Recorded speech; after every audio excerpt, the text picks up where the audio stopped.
सबसे पहली बात कि ये जो एवरेज स्टूडेंट होता है ये कहते किसको हैं? एवरेज स्टूडेंट कहते किसको हैं?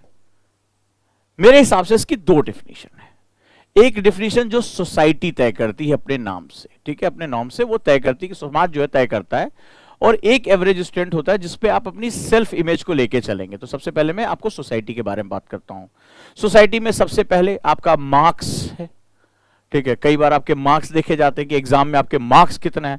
प्रधानमंत्री को आज कहना पड़ा कि जीवन में परीक्षा में मार्क्स ही सब कुछ नहीं होता है। आज जब बोलना पड़ा ना मन की बात में, उन्होंने जब छात्रों से संवाद किया है, ठीक है, एग्जाम के लिए, तो आपने वहां पर आज उनसे बात की उन्होंने, तो पहला क्राइटेरिया तो भाई मार्क्स वाले है, गोल्ड मेडलिस्ट हो, विद ऑनर्स हो, फलाने जगह, तो पहला मार्क्स हो गया। दूसरा सोसाइटी तय करती है आईक्यू लेवल क्या है। हालांकि पकड़ इसको आज तक कोई नहीं पाया कि आईक्यू लेवल, जो इंटेलिजेंट क्वेश्चन है वो क्या है, आप कितना कॉमन सेंस है आपके पास, कितना स्मार्ट है आप, कितना एक्सपोजर है आपके पास, कितना आईक्यू लेवल है आपके पास, ये आपको जो है वो समाज आपको तय करके देता है। ठीक है, आपके साथ टैग्स कितने लगे हुए हैं, आप कितना एक्स्ट्रा जो है वो जिसे कहते हैं कि बहुत ही एक्स्ट्रावेगेंट है, आप बहुत अलग तरह का जो है वो एक छात्र है, वो किस रूप में आपके सामने है। ठीक है, तो वो टैक्स लगते हैं, रिश्तेदार टैक्स लगाते हैं, परिवार वाले टैक्स लगाते हैं, समाज वाले टैक्स लगाते हैं। तो ये सब टैक्स लगाकर आपको धीरे धीरे प्रिपेयर किया जाता है। आपके दोस्त आपको पता नहीं चलता है, अबे चल यार अपन लोग तो जो है फेलियर लोग है, बैक बेंचर्स है, आप लोगों ने सुना होगा बैक बेंचर्स है, अबे हमें क्या करना है लेक्चर से, अबे हम तो पास हो जाएंगे। ठीक है, तो आप क्या होता है धीरे धीरे उस माइंडसेट के साथ चले जाते हैं, यानी कि हमारे पियर्स, हमारे साथ हमारे सहयोगी, ठीक है, ये हमारा लगाते हैं। और ऐसा नहीं कि सिर्फ कॉलेज या स्कूल्स में होता है, ये हमारे ऑफिसेज में होता है। अरे यार वो तो बड़ा स्मार्ट है, उसको बॉस बहुत पसंद करता है, हमारे लोग तो यार चलो जो नौकरी किसी तरह घिस घास के करते हैं। तो जो आपके सहपाठी सहयोगी होते हैं वो भी आपका लगभग यही काम करते हैं। क्लियर है? तो सुना तो होगा आपने। अच्छा, ओजांग के लिए एवरेज स्टूडेंट क्या है, ये भी बड़ा जरूरी है। ठीक है, ओजांग के लिए एवरेज स्टूडेंट क्या है? तो ये हो गया हमारा सोसाइटी का नॉर्म्स। तो जो सोसाइटी के हिसाब से अच्छे मार्क्स पाता है, ब्राइट स्टूडेंट है, शुरुआत से बहुत तेजूलाल है, ठीक है, ऐसे होता है ना, जिसका आईक्यू लेवल बहुत स्मार्ट लड़का है, बहुत जबरदस्त है, ये तो टॉप करेगा, ये आगे जाएगा, जिसको पियर्स बहुत पसंद करते हैं, यस ये तो आगे चलकर आईएएस बनेगा, ठीक है, ये बचपन से उसको जो है बताया जाता है। तो ये एक वो जो हो गया हमारा तेजूलाल वाला हो गया। अब हमारा एवरेज स्टूडेंट कहां जाए? तो अब चलिए ओजांग की डिफिनीशन को भी हम समझ लेते हैं, एवरेज क्या होता है। होता क्या है मेरे लिए एवरेज का मतलब हो गया गोल्ड माइन, सोने की खान, गोल्ड माइन हो गया, और यूपीएससी इसी का है। अब कहोगे कैसे? आप इसको ओजांग सर सोने की खान किसे क्यों कह रहे हैं, जिसको जो वो कोयले की खान भी कोई नहीं कह रहा था। समाज में हमें एवरेज का ठप्पा लग गया था, बताया गया था कि छोटी मोटी, अभी मैं गोरखपुर के सेमिनार में जब गया था तो मुझे 40 से 50% बच्चों ने एक ही बात कही कि सर हमसे कहा जा रहा है कि पहले कोई छोटी मोटी लेखपाल या नौकरी वोकरी ढूंढ लो, या आईएएस तुम्हारे बस का नहीं है, एक विकल्प ढूंढ लो, उसके बाद धीरे धीरे देखते रहना, कहीं सेटल हो जाओ फिर देखते रहना। तुम जो है उसको शुरुआत से उसके टीचर उसको बता रहे हैं, उसके पेरेंट्स बता रहे हैं कि ये तुम्हारे लिए नहीं है। हिंदी वालों का सिलेक्शन नहीं होता तो बिल्कुल ही मत जाना, आईएएस के बारे में तो सोचो ही नहीं। तो मेरा प्रश्न है कि अगर पूर्वांचल का बच्चा या कहीं का भी बच्चा अगर आईएएस के बारे में नहीं सोचेगा तो मुझे ये बताओ कि प्रशासन में जाकर वो अपने क्षेत्र अपने लोगों के लिए काम कैसे कर पाएगा, उनके दर्द को आगे कैसे रखेगा। तो अगर कोई क्षेत्र पिछड़ा हुआ है, ठीक है, तो उस पिछड़े क्षेत्र से बच्चों को ज्यादा आगे निकलने की जिम्मेदारी बनती है ना, कि आगे जाए और अपने पिछड़े क्षेत्र को हम ताकत दें, अपने लोगों को समर्थन दें। जो संघर्ष मुझे करना पड़ा वो आने वाली पीढ़ियों को ना करना पड़े। हमारे यहाँ बच्चियों के लिए स्कूल नहीं था, मुझे स्कूल जो है नदी पार करके जाना पड़ता था, तो कम से कम मैं जिस गांव से आया हूं वहां पर अच्छा स्कूल होना चाहिए, वहां बिजली होनी चाहिए, स्कूल में कंप्यूटर होना चाहिए, वहां अच्छे शिक्षक होने चाहिए, उनकी अच्छी मॉनिटरिंग होनी चाहिए।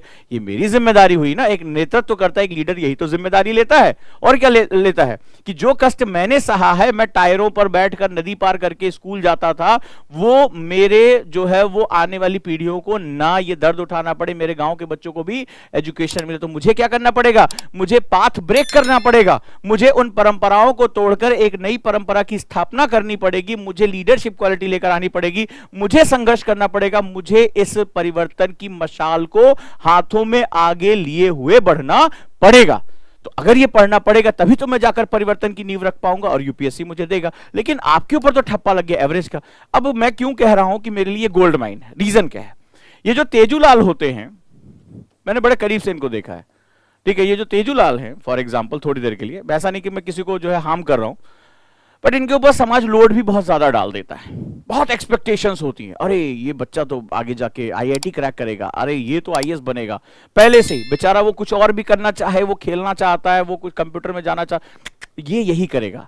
तो उससे बड़ी एक्सपेक्टेशन माँ बाप की, पड़ोसियों की, रिश्तेदारों की एक्सपेक्टेशन ला देते हैं। तो इस बेचारे के ऊपर एक्सपेक्टेशंस का बोझ बहुत ज्यादा होता है। ये बेचारा घुट रहा होता है, ये नहीं भी चाह रहा होता तब भी उसको क्या करे, कोई चारा नहीं, बचपन से मुझे यही चीज सिखाई जा रही, बताई जा रही है। तो वो एक्सपेक्टेशन की वजह से कई बार अपने आप को एक्सप्लोर नहीं कर पाता। मैं क्यों एवरेज स्टूडेंट को गोल्ड माइन कह रहा हूं, क्योंकि इनसे कोई एक्सपेक्टेशंस करता ही नहीं है। बोले भैया हमसे क्या करे, ये तो पास हो जाए, ऐसे होता है ना। घर का एक जो है वो जिसे कहते हैं एवरेज वाला स्टूडेंट, तो बोले ये पास हो गया भैया, इनके लिए बहुत बड़ी बात है। एक होता है घर में आंसू बहाता है, इस बार मेरे जो है वो 96% आए, मैंने तो 98% की उम्मीद लगाई थी, 2% कम हो गया, तो वो छाती पीट पीट के रो रहा है, क्योंकि उससे एक्सपेक्टेशन थी सबकी। तो वो मार जो है छाती पीट पीट के रो रहा है, मेरा 96% आया। एक होता है भैया ये तो पास हो गए, बहुत बड़ी बात हो गई, होता है कि नहीं होता है।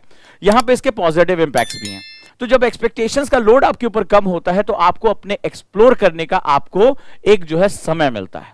ठीक है, एक समय मिलता है कि मुझे एक्सपेक्टेशंस का लोड नहीं है। यानी जब एक्सपेक्टेशंस का लोड नहीं है तो आप आसानी से सीख सकते हैं। आपको दुनिया को दिखाना नहीं है कि आप कौन है। दुनिया आपसे कोई उम्मीद ही नहीं कर रही है। दुनिया उम्मीद किससे कर रही है? इससे कर रही है। इसका जीना हराम कर रखा है। रोज इससे पूछा जाता है बाबू पढ़े कि नहीं पढ़े, बाबू प्री निकला कि नहीं निकला। तुमसे तो कोई पूछेगा भी नहीं। तुम किसी को बताओगे आईएएस की तैयारी कर रहे हैं एवरेज स्टूडेंट, तो बोलेगा अरे है मजाक कर रहा है, आईएएस का जबरदस्ती एग्जाम भरा होगा, एसएससी का फॉर्म आईएएस का नाम ले रहा है। तुम किसी को कहोगे मैंने आईएएस का फॉर्म भरा है तो वो उल्टा हंसेगा।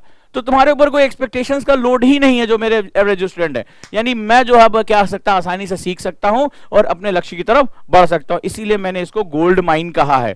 ठीक है, सोने की खान है ये। अब इस एवरेज स्टूडेंट को करना क्या होगा, कैसे ये अपने आप को अपने लक्ष्य की तरफ लेकर जाता है, और कैसे रियाज अहमद जैसे लोग, ठीक है, जिनका जो 12th क्लास में फेल रहे हैं, वो कैसे आईएएस बन जाते हैं। कैसे लबासना में आज भी जो है बहुत बड़ी संख्या में ऐसे लोग पहुंच रहे हैं जो कभी ब्राइट स्टूडेंट नहीं कहलाए, जो कभी इस कैटेगरी में नहीं आते थे, वो कैसे लबासना में जाकर आईएएस बन जा रहे हैं, और गोल्ड मेडलिस्ट लोग जो है वो लबासना में नहीं पहुंच पा रहे हैं। ये सीक्रेट तो आप जानना चाहते होंगे, हाँ या नहीं, मुझे बताइए।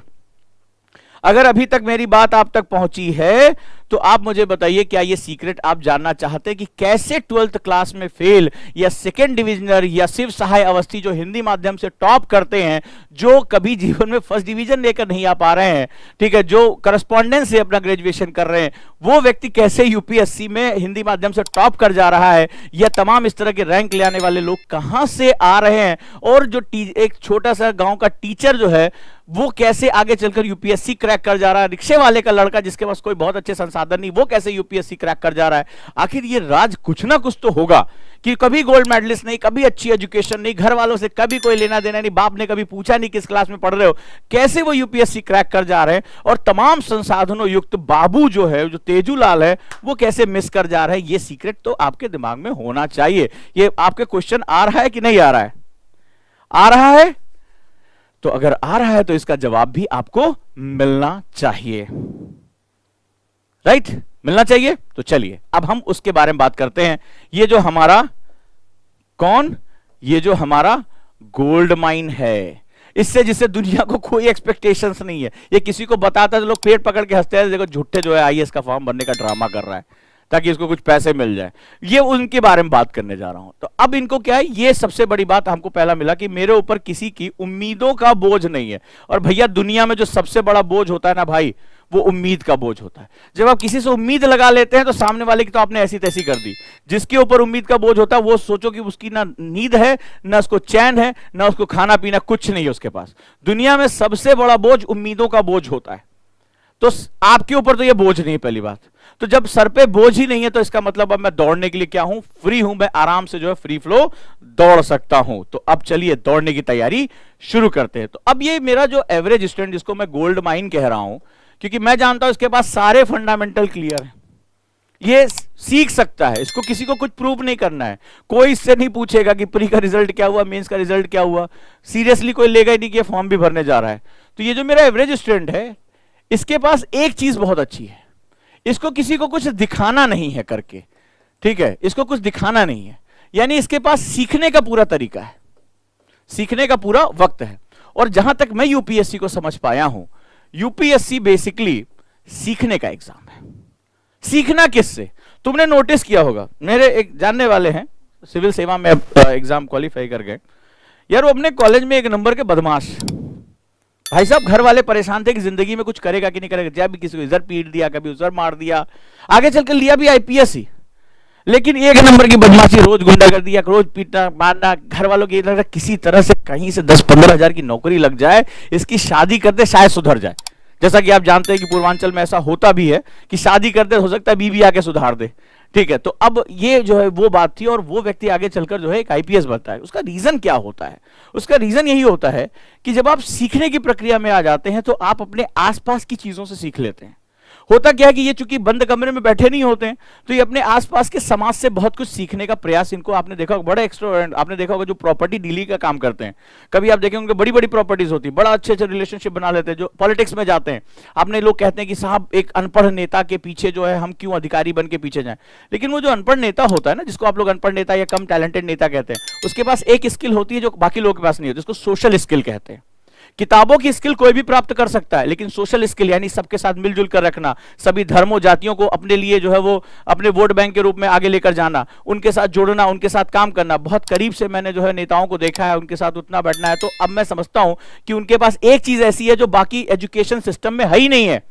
इतिहास भूगोल जो है ये पढ़ना, लेकिन सोशल स्किल यानी सामाजिक क्षमताएं बहुत मुश्किल होती हैं। सबसे मिलना जुलना, बात करना, किसी के दुख सुख में जाके खड़े हो जाना, तब जाकर जनता उनको वोट देती है, ठीक है। तो ये स्किल बड़ी ही टफ स्किल होती है। इनके पास वो चीज होती है जिसको हम लोग सोशल स्किल कहते हैं, बड़ा महत्वपूर्ण है, ठीक है। आपने देखा होगा बड़ी जबरदस्त दोस्ती होती है, यारी होती है। एक दोस्त को मार पड़ गया, तुरंत हॉकी डंडा लेके 50 लोग खड़े हो जाते। तेजूलाल को कोई थप्पड़ मार दो, बेचारा जाके किसी को बुला ही नहीं सकता कि हमें भैया या चाचा दादी। यहां तो एक फोन गया, अबे चल चौराहे पे लौंडे पहुंच रहे हैं, पता चला कि धड़ाधड़ हॉकी डंडा सब चलने लगा। इनके पास क्या होता है, एक बहुत बड़ा एक सोशल स्किल होती है। ये बड़ा इंपॉर्टेंट सेगमेंट होता है लाइफ में, आप महसूस करेंगे।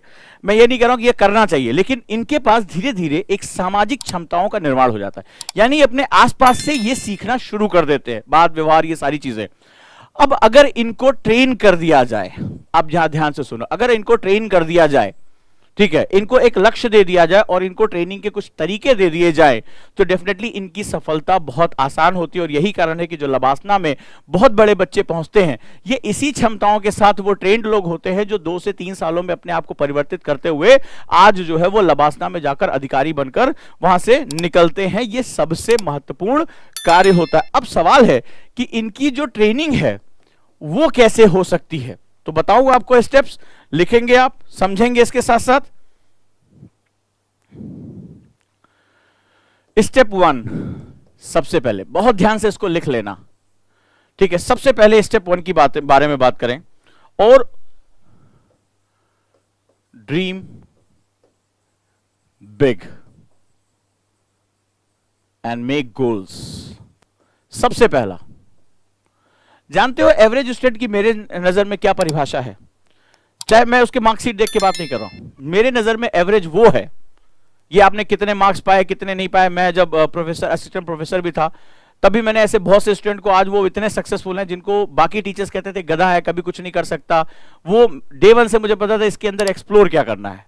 तो इस तरह के स्टूडेंट के साथ मैंने बहुत काम किया है। मेरे लिए एवरेज स्टूडेंट या बिलो एवरेज स्टूडेंट वो है जिसकी जिंदगी में कोई लक्ष्य नहीं है, जिसके पास कोई गोल नहीं है।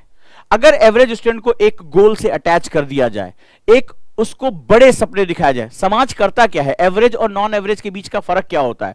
एवरेज वो होता है जिसके सपनों को समाज दबा देता है, जिसके दिमाग में शुरुआत से भर दिया जाता है। जब वो 10th का उसका रिजल्ट आता है, उसी दिन से समाज की एक फैक्ट्री काम करना शुरू कर देती है। अरे तुम्हारे तो बोर्ड के मार्क्स कम आए, अरे भैया अब तो तुम्हारा अच्छे कॉलेज में एडमिशन ही नहीं होगा, अरे भैया अब तो तुम कुछ खास कर नहीं पाओगे, अरे भैया आगे जब तुम नौकरी के लिए जाओगे, सॉफ्टवेयर इंजीनियर बनना चाहोगे, उसने पहले बता दिया, बेचारा पता नहीं क्या बनना चाहता, वो भी डिसाइड नहीं कर पाया, तो भाई तुम्हारे 10th के मार्क्स तुम्हें सॉफ्टवेयर इंजीनियर नहीं बनने देंगे। इस तरह की कहानी आपको भी सुनाई गई होंगी और आपने भी सुना होगा। बेसिकली क्या किया जाता है, जो हमारी दिमाग की क्षमता होती, बड़े ध्यान से सुनिएगा, उसको सपने देखने का जो एक कैपेसिटी होती है उसको श्रिंक कर दिया जाता है, उसको खत्म कर दिया जाता है। और धीरे धीरे ये फैक्ट्रीज हमारे आसपास, कान के आसपास घूमती रहती हैं। तुमसे नहीं हो पाएगा, ये बहुत कठिन है, अरे तुम हिंदी वाले हो, अरे तुम तो लड़की हो, लड़कियां थोड़े ना आईएएस करती हैं, अरे तुम तो गांव के हो, तुम तो इंग्लिश मीडियम नहीं पढ़े, तुम तो दिल्ली जाके नहीं पढ़े, अरे तुमसे नहीं हो पाएगा। दिन रात हमारे कानों में ये बोलते रहते हैं। नतीजा क्या होता है, हम अपने सपनों को छोटा कर लेते हैं। मेरे लिए एवरेज यही है। कुछ भी स्टूडेंट हो, अगर वो कभी भी अपने गोल्स के साथ, अपने सपनों के साथ समझौता नहीं करता है, बोले तो मैं जो बोलना, बक यहां से निकल, यहां से, ठीक है, मैं बह रहा हूं, मैं ज्यादा सुनता ही नहीं, तो वो कभी भी, चाहे उसके मार्क्स कोई भी हो, वो जिंदगी में जो चाहे वो हासिल कर सकता है। और ये कोई थ्योरी नहीं बता रहा हूं, कई बच्चों के साथ प्रैक्टिकल करके मैंने ये काम किया है। तो सबसे महत्वपूर्ण बात है, जो स्टेप 1 है, अपने सपनों को बड़ा करो। इस पे दुनिया की कोई ताकत तुम्हारे सपने देखने की क्षमता नहीं छीन सकती है। और अगर कोई तुम्हारे सपनों को तुमसे छीन कर लेके जाता है, तो सबसे बड़ा अपराधी कोई है तो वो सिर्फ और सिर्फ तुम हो। और कोई दुनिया में इतना बड़ा अपराधी नहीं जितने बड़े अपराधी तुम हो, कि कोई तुमसे तुम्हारे सपने छीन के लेके जा रहे हैं। तुम्हारी निजी संपत्ति है, कैसे ले जाने दिया तुमने उसको? सपने देखना तुम्हारा अधिकार है, और तुम अपने सपनों के लिए लड़ना ये तुम्हारा कर्तव्य है। सपने देखना तुम्हारा अधिकार है और सपनों के लिए लड़ना तुम्हारा कर्तव्य है। और कोई तीसरा व्यक्ति अगर समाज से आता और तुम्हारे सपने छीन के लेके चले जाता और तुम कहते हो कि मेरे हालात मुश्किल है, तो हालात मुश्किल नहीं है, तुम वाकई में औसत हो। और मेरे लिए औसत की डिफिनीशन यह है कि सपने जो नहीं देखता है, जो अपने लक्ष्य नहीं बनाता और उन लक्ष्यों के लिए लड़ता नहीं, वो है बिलो एवरेज, वो है औसतन जो है नीचे। लेकिन आप कहीं पर भी हो, आपके मार्क्स क्या है, आपके सोसाइटी में रेपुटेशन क्या, किनारे रखो, मेरे सपने बहुत महत्वपूर्ण है। और उठा के देख लो, जितने भी सफल लोगों की कहानियां पढ़ोगे, तुम्हें उन कहानियों में बहुत बड़ी संख्या ऐसे ही लोगों की मिलेगी जो कठिन से कठिन हालात में भी अपने सपनों को उन्होंने नहीं छोड़ा, और वो बहुत ही सामान्य स्तर से उठते हुए आगे चले। एलॉन मस्क के बारे में पढ़ रहा था, आपको पता होगा, स्पेस एक्स का मालिक और जो टेस्ला का मालिक। आपको पता है कि स्पेस जो है एक्सप्लोरेशन में उसकी कोई डिग्री ही नहीं है, मतलब उसके पास कोई भी एस्ट्रोफिजिक्स की डिग्री ही नहीं है प्रॉपर। नासा के सामने जब लेकर गया कि ऐसा रॉकेट बनाना चाहता हूं जो रीलॉन्च हो सके, रीयूज हो सके, नासा वाले है हम इतनी बड़ी एजेंसी हैं और तुम जो हमें सिखाने आए हो, जिसके पास फॉर्मल डिग्री नहीं है, वो हमें सिखाने आया हुआ है कि रॉकेट कैसे रीलॉन्च, हम आज तक नहीं बना पाए, तुम बना पाओगे? ये इंसान की क्षमताएं होती हैं। उसने कहा कोई बात नहीं, फॉर्मल डिग्री नहीं है, सीख लूंगा, टेंशन ना लो, सपने देखे हैं तो बनाऊंगा।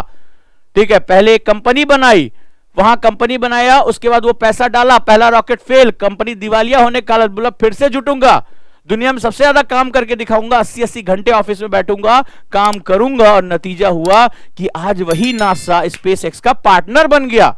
बोला ये टेक्नोलॉजी आप करिए साहब, आपके पास ये टेक्नोलॉजी, हम आपका साथ देंगे। अजीब बात है, जिसने कल कहा था है तेरे पास डिग्री नहीं है, आज वो उसका पार्टनर हो गया। ये होती है सपनों की ताकत।